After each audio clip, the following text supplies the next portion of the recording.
여러분 안녕하세요. 수다몽입니다. 영국의 국왕 에드워드 8세와 심슨 부인과의 사랑 이야기 너무 유명하죠. 사랑을 위해 왕관을 버린 세기의 로맨스의 주인공인데요. 두 사람은 사실 사랑하는 여자를 위해서 왕관을 버린 남자라니 이 얼마나 로맨틱합니까? 그쵸? 지금 사진에 띄워져 있는 바로 저분이 에드워드 8세입니다. 자, 그런데 옆에 있는 이 여자분은 심슨 부인이 아닙니다. 네. 자, 그런데 그런 에드워드 8세는 왕세자 시절부터 파티를 즐기고 바람둥이였던 것으로 굉장히 유명합니다. 그리고 그 바람둥이 기질 때문에 엄청난 스캔들에 휘말리기도 했는데요. 그와의 스캔들 외에도 꽤나 파란만장한 삶을 살았던 한 여인에 대한 이야기를 하려고 합니다. 네, 오늘의 주인공은 마그리트 마리 알리베르입니다. 이 여인이 바로 마그리트 마리 알리베르이죠. 마그리트 알리베르는 1890년 프랑스 파리에서 한 가난한 가정에서 태어났습니다. 아버지는 마부였던 피르민 알리베르이고요. 그리고 어머니는 다른 집에 하녀를 하고 있었다고 해요. 이 마그리트는 여동생 이본이라는 이름의 여동생과 남동생이 있었는데 두 동생들을 돌봐야 했지요. 그런데 이 남동생이 4살 때 길에서 놀다가 교통사고로 사망하게 됩니다. 이 때문에 마그리트는 집 근처에 있는 성 마리아 수녀원으로 보내져서 수녀들과 함께 소녀 시절을 보내게 되는데요. 수녀들은 동생이 죽은 것은 다 너 때문이야. 너는 죄인이니까 회개해야 돼 하며 매일매일 그녀를 괴롭혔다고 합니다.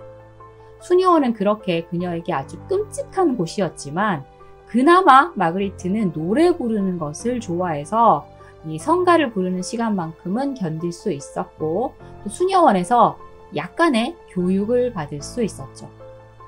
마그리트가 15살이 되었을 때 이제 수녀원을 나와야 했는데요. 수녀들은 그녀를 변호사인 앙리줄 랭글루아의 집에 하녀로 보내게 됩니다. 그런데 그 집에서 오래 머물지는 못해요. 그 다음 해 여름, 그러니까 16살이 되었을 때 그녀가 임신을 하게 된 것이죠.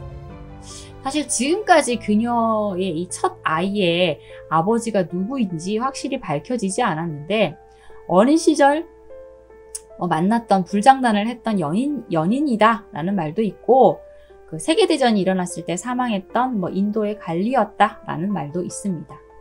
여하튼 그렇게 임신한 몸으로 다시 부모님의 집으로 오게 된 마그리트는 딸을 낳게 되는데요. 돈도 없고 머물 곳도 없는 이 어린 소녀가 딸을 키울 능력이 없죠. 그때는 아이를 낳으면 농장이나 이런 데에 보내지게 되었다고 하는데요. 그녀의 딸 레이몬드도 프랑스 중부인 한 농장으로 보내지게 됩니다. 자, 이제 아무것도 가진 것이 없는 이 어린 소녀. 그렇지만 외모만큼은 너무나 아름다웠기에 그녀가 할 수 있는 일이라고는 클럽에서 노래를 부르고 매춘을 하는 일뿐이었어요. 자, 그나마 매춘을 하면서 조금씩 돈을 벌면서 그녀가 가장 먼저 한 일은 딸을 데려오는 일이었다고 해요. 아직도 어리고 너무나 가난했지만 그래도 모성애 만큼은 지니고 있었던 것 같습니다.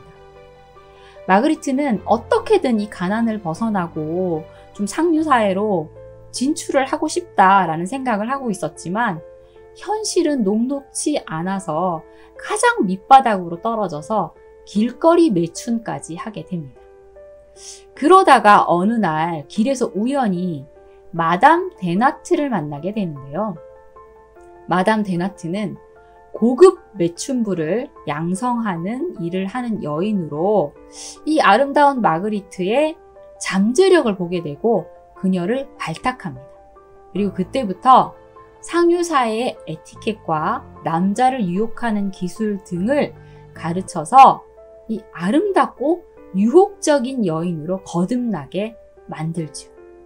자, 그렇게 고급 매춘부가 된 마그리트는 이 프랑스, 영국, 미국 등 각 나라에서 온 쥐 높고 부유한 신사들을 쥐락펴락하면서 하룻밤 쾌락을 선사하거나 혹은 그들의 정부가 됩니다.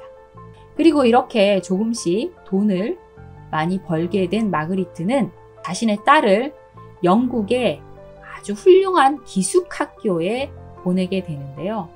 딸만큼은 자신처럼 살지 않기를 바라는 마음이 아니었을까 싶습니다. 자, 그렇게 마그리트는 고급 매춘부가 돼서 사교계에 아주 유명한 인물로 활동하게 되는데, 그때 바로 영국의 에드워드 왕세자를 소개받게 됩니다.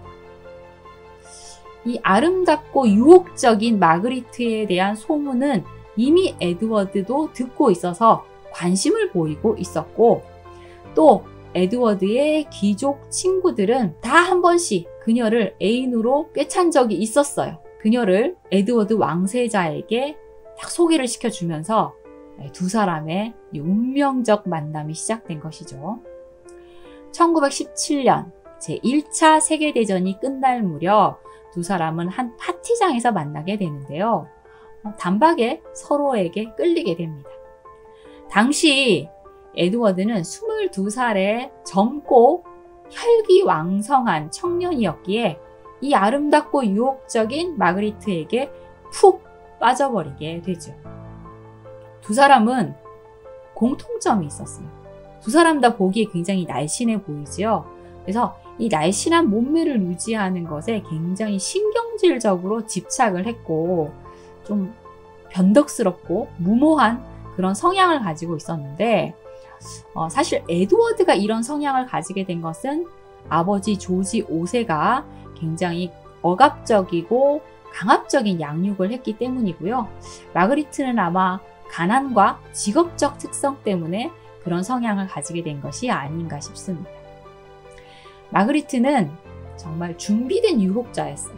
상대가 지배자의 역할을 하기를 원하면 그렇게 해주고, 지배받는 역할을 하기를 원하면 그렇게 해주고, 어떤 모습으로든 변신이 가능했기에 그런 그녀에게 에드워드는 계속해서 빠져들게 됩니다.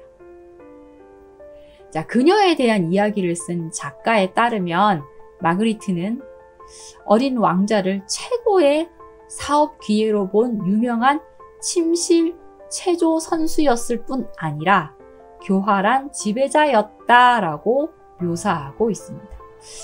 침실 체조 선수 그리고 교활한 지배자였다라고 하네요. 자, 이들은 1918년 늦여름에 파티에서 만나서 약 18개월간 만남을 지속하게 되는데요. 당시 에드워드는 또 군인 신분이기도 해서 마그리트와 계속 만남을 지속했던 것은 아니고 떨어져 있던 기간이 있었는데, 그동안에 자신의 연인이라고 생각한 이 마그리트에게 20통이 넘는 편지를 씁니다. 에드워드 왕세자가 좀 무모하고 경솔하다고 했는데, 그 무모함과 경솔함이 사실 편지에서도 드러나고 있어요. 에드워드는 편지에 마그리트를 몬베베, 그러니까 내 애기인 거죠, 애기라는 애칭으로 부르면서, 당신은 세계대전이 일어나고 있는 상황이니까 전쟁에 대한 정보를 누구에게 흘리면 안 되잖아요. 그런데 그런 전쟁 진행 상황에 대한 정보를 편지에 담기도 하고, 또 아버지와의 관계가 너무 힘들다, 아버지가 너무 경멸스럽다 라는 어떤 고백을 담은 내용의 편지를 보내기도 합니다. 그리고 그 편지는 자신이 쓴 것임을 당당하게 밝히는 E라는 서명을 남겨서 자신의 신분을 고스란히 드러내게 되죠. 자, 이들의 사랑은 영원할 것만 같았지만 이들의 이제 18개월의 만남이 지속된 이후 에드워드의 관심은 다른 여성에게 옮겨가게 돼요. 자, 이번에는 이미 결혼을 한 여성인 프리다 더들리 워드라는 여성에게 관심을 가지게 됩니다. 사실 이대로라면 왕세자에게 버림받게 되는 거잖아요. 자, 그래서 마그리트는 그럴 바에 이 에드워드 왕세자의 관계를 이용해서 돈이나 좀 많이 뜯어내자 라는 생각을 했는데, 그녀가 생각한 방법은 협박이었어요. 자, 1918년 11월 에드워드 왕세자는 한 통의 편지를 받게 됩니다. 자, 그리고 그 편지를 받고 부들부들 떨다가 자신의 지도교수인 조이 레그에게 그 피 비린내 나는 1년 전에 당신의 충고를 듣지 않은 나는 얼마나 바보였는지 나는 내 자신을 저주합니다. 그녀가 내게 10만 파운드를 원하고 있어요. 이 문제를 해결하면 더 이상의 문제는 없어요. 왜냐하면 내가 편지를 쓴 유일한 여인이 바로 그녀니까요. 라는 편지를 써요. 자, 그러니까 자신에게 보낸 편지를 믿기로 왕세자를 협박했고 거기에 당황한 에드워드가 지도교수에게 도움을 청했던 거죠.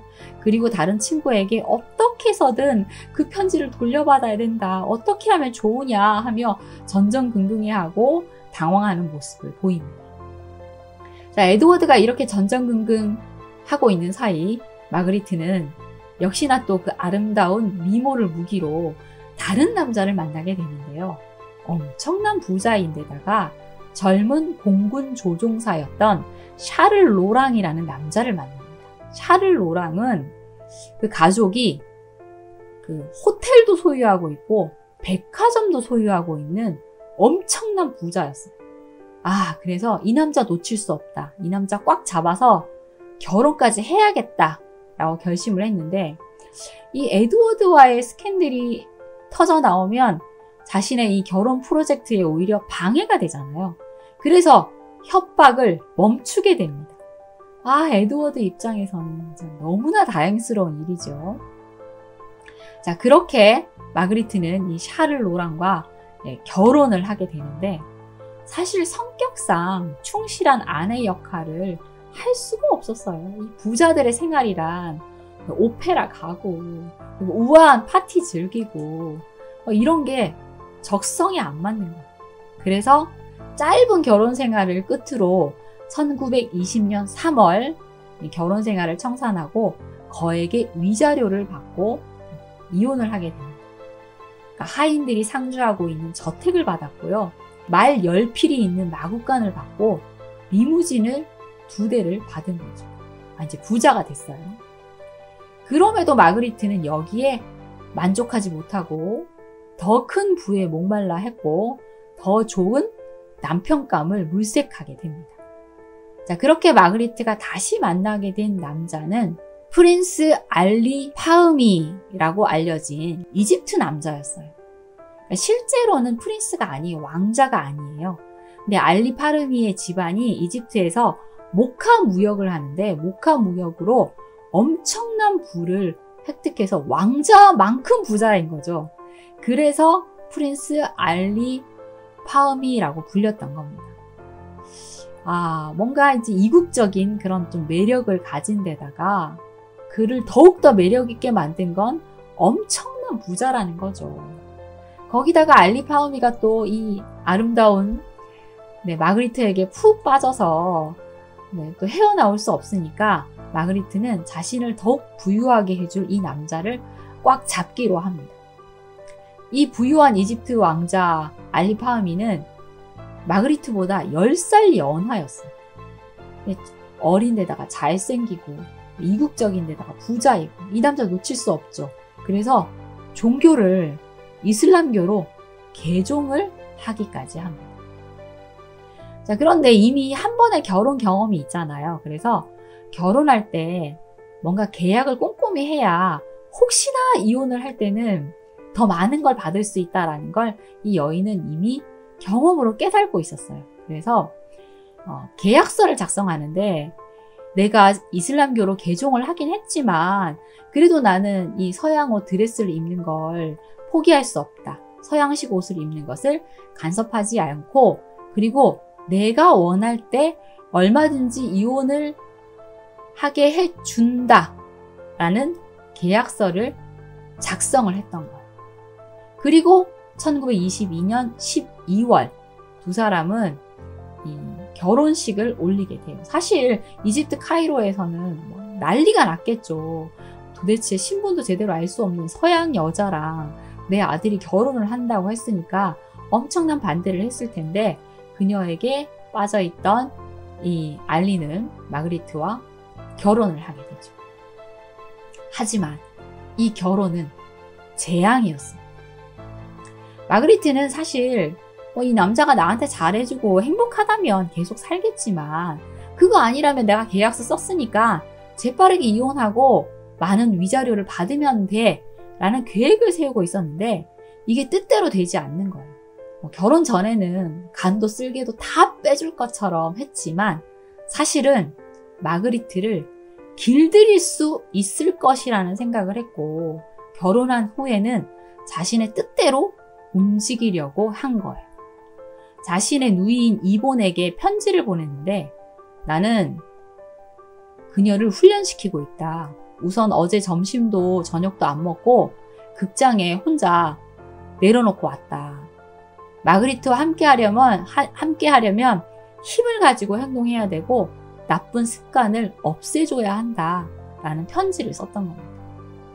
이로 인해서 두 사람은 엄청난 갈등을 겪게 되는데 사람들이 있든 없든 소리를 지르면서 격렬하게 부부싸움을 했던 겁니다. 결국 마그리트는 이혼을 해야겠다라는 결심을 했는데요. 파리에서 결혼을 하고 1923년 1월에 이집트에서 이슬람식 결혼식을 한 번 더 올렸거든요.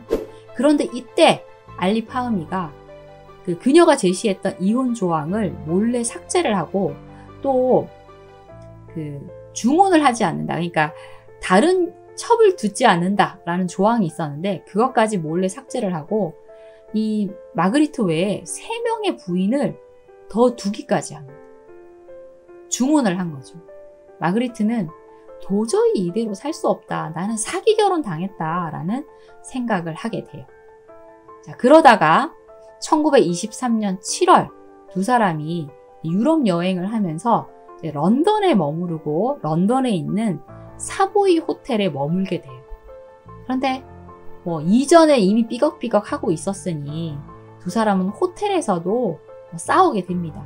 알리는 런던에 왔으니 나는 런던을 좀 더 돌아보고 런던에 머물 거야 라고 했는데 마그리트는 내가 프랑스 여자라는 걸 몰라요? 나 프랑스 그립다고요. 파리로 가고 싶다고요 하면서 행선지를 놓고 막 싸운 겁니다.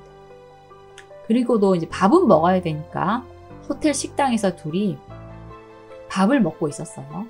그런데 식당에서 밥을 먹으면 한쪽에 밴드에서 음악을 연주해 주잖아요. 밴드 리더가 음악 신청을 받고 있었어요. 그러다가 마그리트에게 와서 혹시 듣고 싶은 음악이 있으십니까? 라고 물었는데 여기는 영국이잖아요. 그런데 마그리트가 불어로 나는 원하는 음악이 없어요. 남편이 오늘 밤 나를 죽이겠다고 협박했어요. 라는 말을 합니다. 밴드 리더는 남편이 자기를 죽인다고 했다고? 이건 농담인가? 하고 생각을 하고 마담 내일도 여기에 계시면 참 좋겠는데 라는 답을 하고 그 자리를 벗어납니다. 자, 그리고 밴드도 있고 하니까 이제 밥만 먹는 건 아니니까 밴드 음악도 즐기고 이렇게 보내다가 이 두 부부는 새벽 1시 30분에 그들의 스위트룸으로 돌아가게 돼요. 그런데 또 하필이면 그날 밤 밖에 비바람이 막 몰아치고 천둥 번개가 몰아치고 있었어요.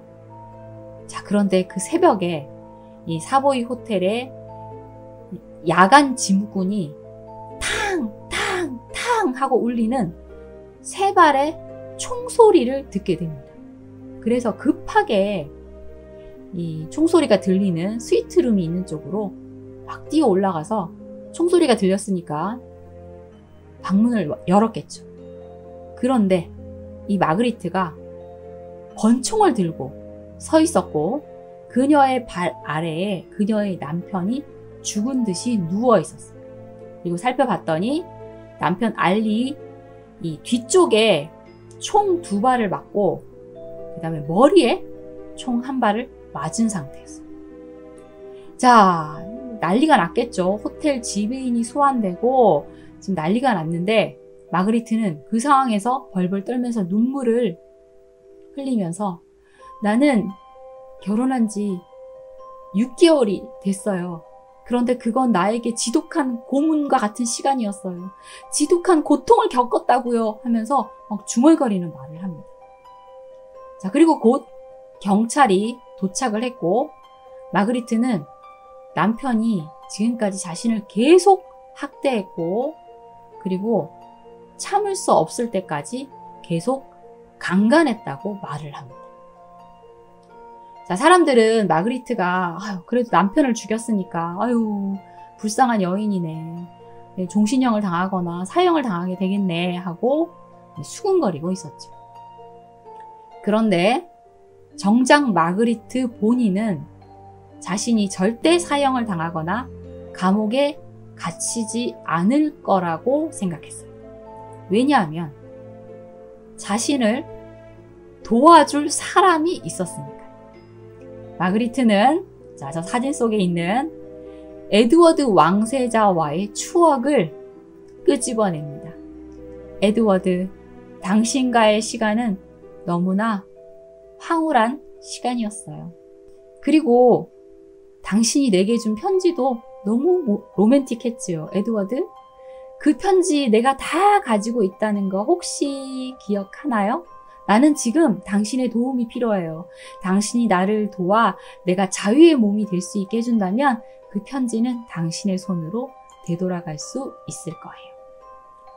자, 이후 왕실 관계자들은 이 살인 용의자 마그리트와 에드워드와의 관계가 드러나지 않도록 신속하게 움직이게 됩니다. 그리고 마그리트에게는 편지를 되돌려주고 입을 다무는 조건으로 무죄 석방을 할 수 있게 해주마 라는 약속을 하게 되죠.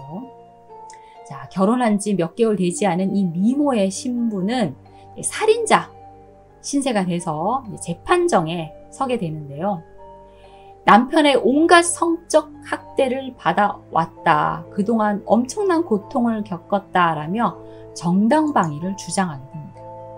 그리고 총격이 있던 그날 밤 남편이 자신의 목을 졸라 죽이려 했고 그리고 총을 들고 다가왔기에 몸싸움을 했는데 그때 겨우 총을 빼앗아서 자신의 생명을 지키기 위해 어쩔 수 없이 권총의 방아쇠를 당겼다라고 말을 합니다. 자, 이 사건은 당시 전 유럽 언론에 대서특필되었고 이 언론들은 가련한 백인 여성이 폭력적인 이 이국의 남자, 그러니까 이집트 남성에게 그동안 폭력을 당해와서 이런 일을 겪게 되었다며 선정적인 보도를 쏟아내게 됩니다. 그리고 남편을 총으로 쏘은 이 프랑스 미녀를 보기 위해 재판정으로 수많은 사람들이 모여들게 되었죠. 마그리트는 이집트의 미개한 풍습의 이 희생자로 묘사가 되었고 알리 파우미는 아내를 학대한 괴물로 묘사가 됩니다. 그리고 마그리트의 원래 직업이 고급 매춘부였다는 것은 그 어떤 신문에도 밝혀지지 않습니다. 재판은 편파적으로 진행이 되었고 결국 마그리트는 무죄 판결을 받게 됩니다. 남편을 죽이고 무죄가 된 것이죠. 이후 마그리트는 카이로에 숨겨두었다라고 하는 에드워드 왕세자의 편지를 모두 돌려주고 비밀 유지 조약에 서명을 했다고 합니다. 그리고 마그리트는 프랑스로 돌아갔고 사실 남편의 유산을 상속받을 수 있으리라라는 희망을 잠깐 가지긴 했지만 안타깝게 유산을 받지는 못했다고 해요. 알리 파우미가 유언장을 작성하지 않았고 그리고 그의 이 부자 가족들이 절대로 자신의 이 가족을 죽인 알리를 죽인 마그리트에게 재산까지 차지하는 꼴은 보지 않으리라 하고 투쟁을 했기에 재산을 받지는 못했다고 합니다. 하지만 마그리트는 이 일로 더욱 유명한 유명세를 갖춘 여인이 되어서 몇 년 동안 몇 편의 프랑스 영화에 출연하기도 하면서 굉장히 곽강을 받았다고 하는데요. 굉장히 흥미로운 사실은 한 영화에서 아름답고 섹시하며 실제 있었던 그 사건과 같은 살인까지 하는 이집트인 아내 역할을 맡기도 했다고 합니다. 자, 이렇게 이제 마그리트는 무죄 방면되어 평화롭게 잘 살다가 1971년 80세의 나이로 사망하게 되는데요. 그녀의 손자가 증언하기를 그 사건이 있은 후에도 유부남을 사귀기도 하고 5번 결혼하고 이혼을 했다라는 네, 이야기를 또 했다고 합니다. 그러니까 그 이후에도 네, 남자들과 사귀면서 네, 경제적 지원을 받았던 것이네요. 사실 마그리트 알리베르는 저 밑바닥 하층민의 삶을 살다가 그것을 벗어나기 위해서 매춘을 했고 결국 고급 매춘부가 되어 왕세자와 스캔들을 일으키기도 했는데요. 또 자신의 운명을 벗어나기 위해서 살인까지 저지른 것입니다. 자, 오늘의 이야기는 여기까지입니다, 여러분. 구독, 좋아요, 알림 설정 잊지 마세요. 지금까지 수다몽이었습니다. 감사합니다.